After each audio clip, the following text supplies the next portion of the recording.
This segment is provided by Rodney Jones, former faculty member from the Department of Agricultural Economics at Kansas State University. This segment will deal with urgency of secession. Why keep the business together anyway? Stakeholders and their importance. Achieving stakeholder consensus.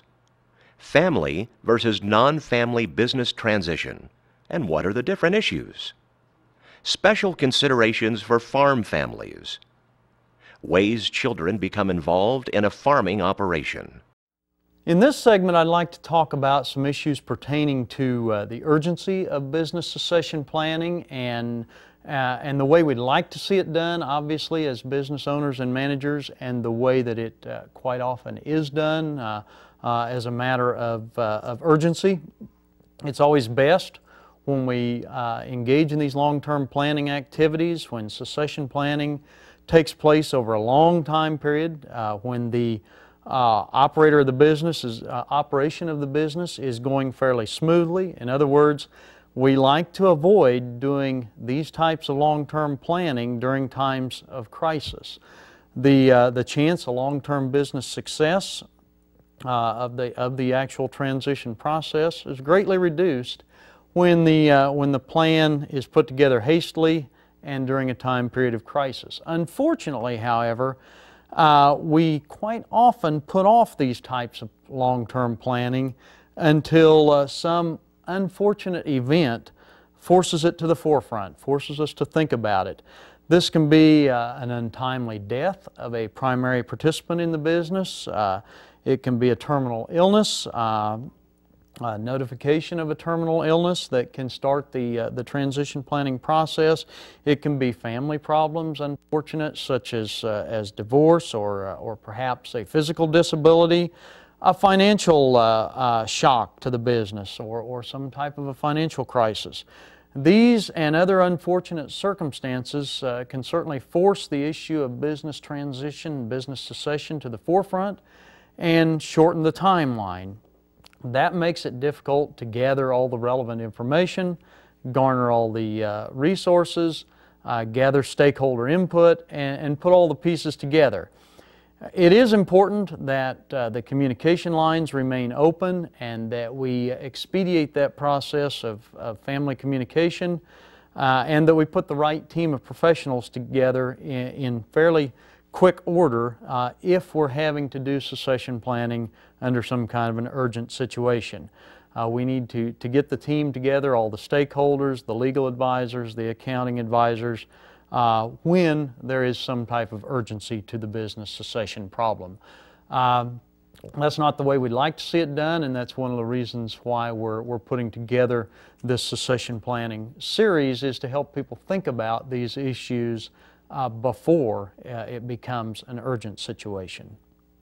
Okay, in this segment I'd like to talk a little bit about why it might be important to keep the business together from one generation to the next and pass a business on intact to a subsequent operator, as opposed to just closing down the business at the end of one generation's career.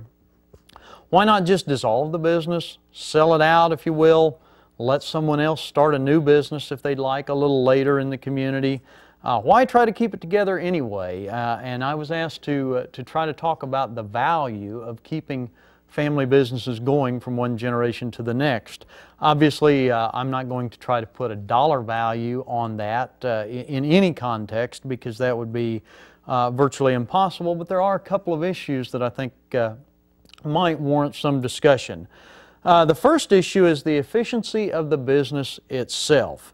It's much less costly from a financial standpoint in the long run to avoid shutting down a business and then restarting that business at a later date from scratch under some new ownership or some new management.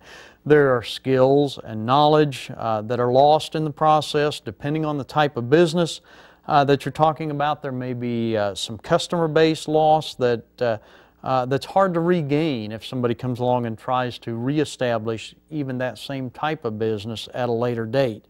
There may be employee turnover that would certainly be costly to those families and those individuals. relationships that are broken with input suppliers, with purchasers of the products or services that are produced, relationships that are lost with lenders, and et cetera, that would need to be reestablished. There are a number of reasons then related to just the financial efficiency of the business itself over time that favor keeping an established business intact in continuity. The second issue, though, is a little harder to pin down, but perhaps even more important, and that relates to the community as a whole, especially if we're talking about maybe small rural communities.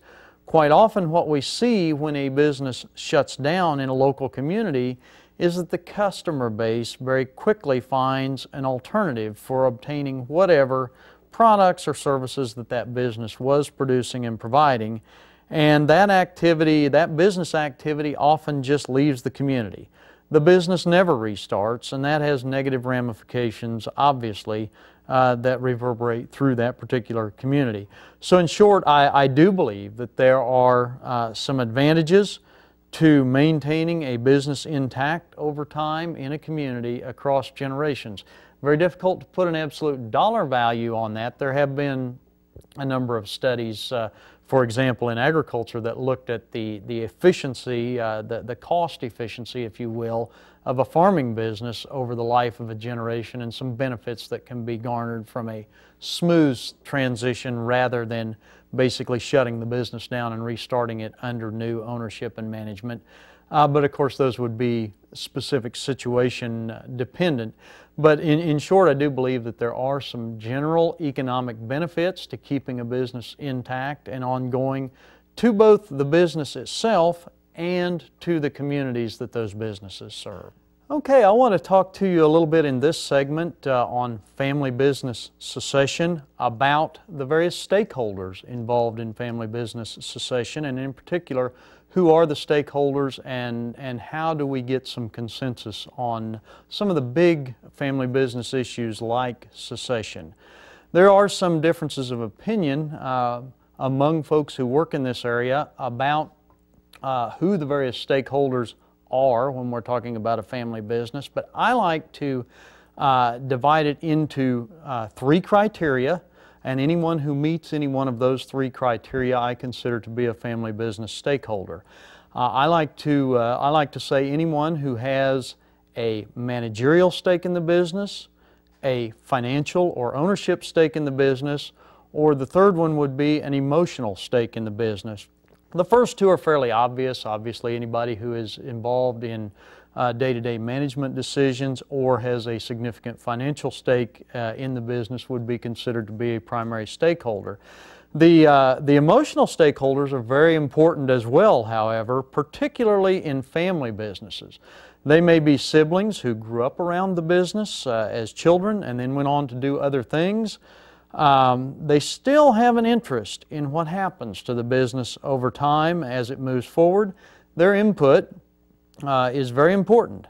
Not every category of stakeholder has to be involved in every day-to-day decision that the business has to make, but when we're talking about the big picture issues like transition planning or succession planning, all of the stakeholders need to be involved and some degree of consensus has to be reached. That leads to my second point about how to achieve some degree of consensus among the various stakeholders. Not going to agree on every detail, obviously. Everyone involved in the business is not going to agree on every little detail, but there has to be some give and take. But there does have to be at least some degree of agreement on the big picture direction issues. Otherwise, it's going to be very difficult for the business to move forward in the future. And achieving consensus on those big picture issues is really all about facilitating stakeholder communication. As family business owners and managers, as small business owners and managers, historically we just haven't been very good at the communication piece.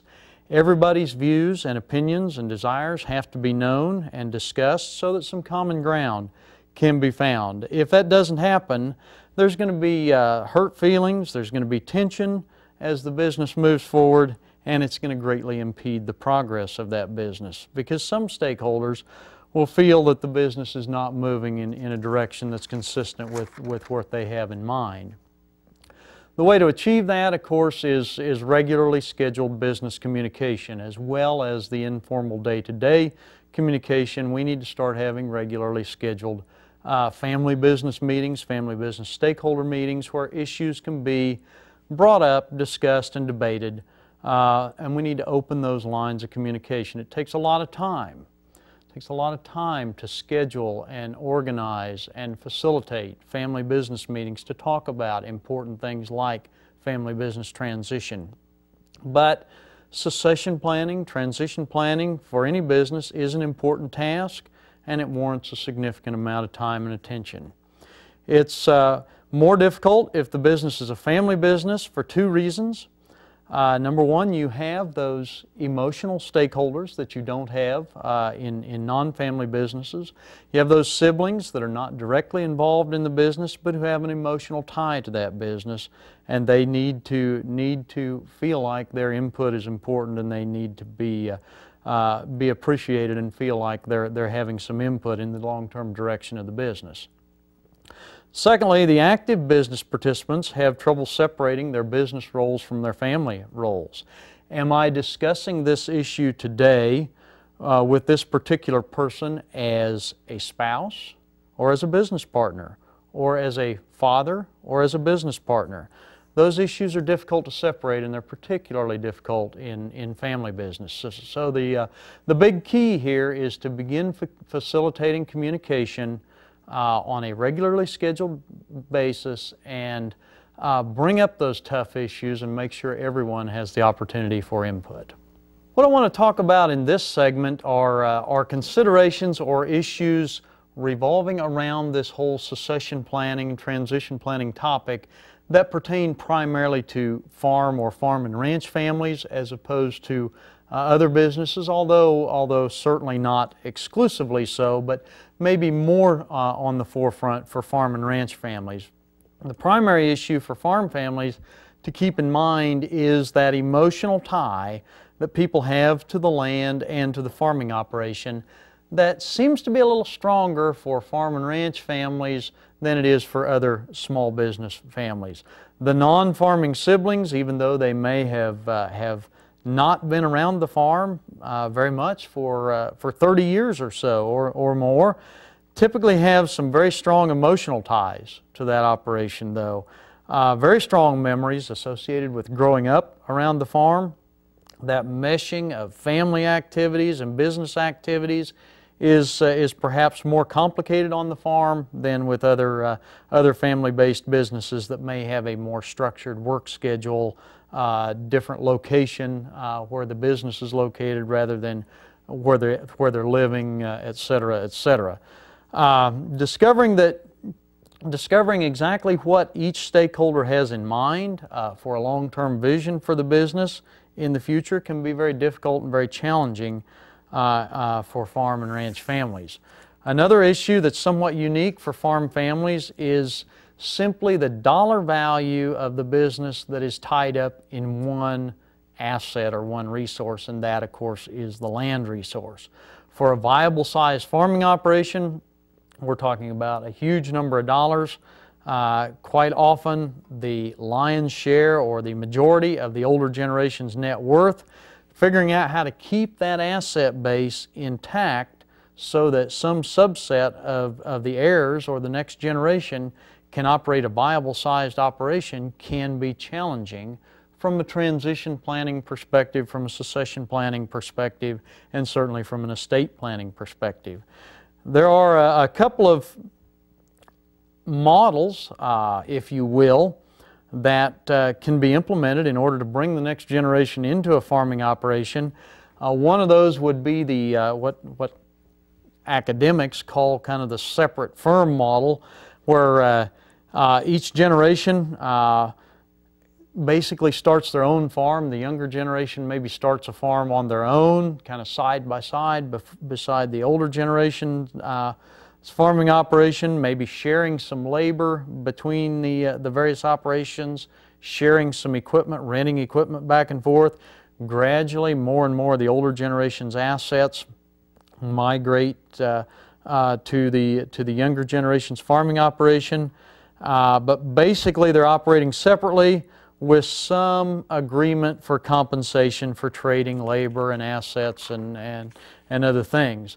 The alternative to the separate firm model, which just kind of gradually one firm grows over time and one firm shrinks over time, the alternative to that would be the single firm model under some type of a flexible entity structure like a corporation or an LLC or something like that, where the generations basically operate a large or larger business entity together, with the younger generation over time acquiring an increasing ownership and management interest in the larger firm over time, and of course the retiring generation basically giving up interest in that farming entity.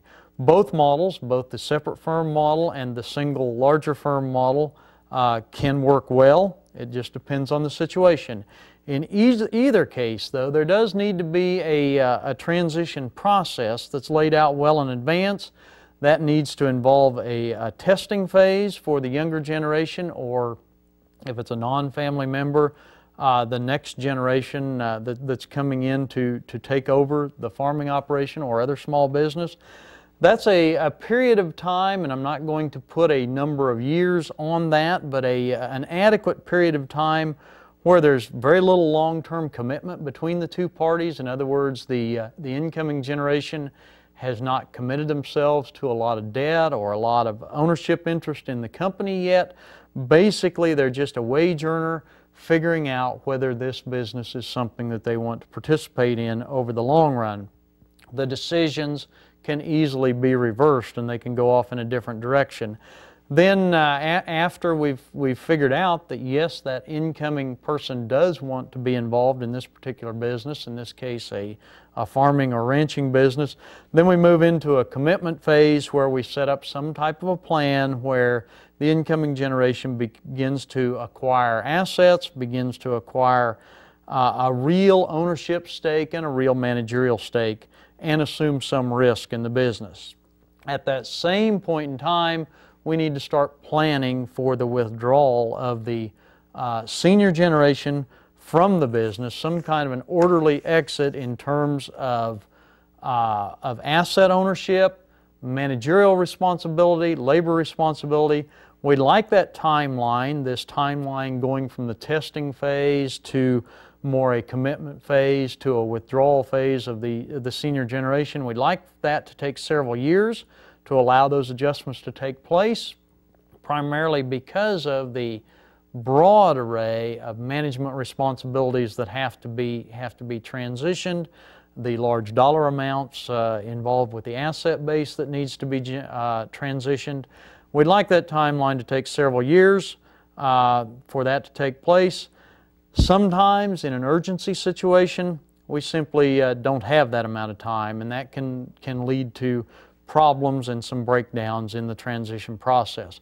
The bottom line, there needs to be a very well thought out plan for how that next generation will work into the business, as well as, just importantly, a well thought out plan for how the senior generation will withdraw from the business over time.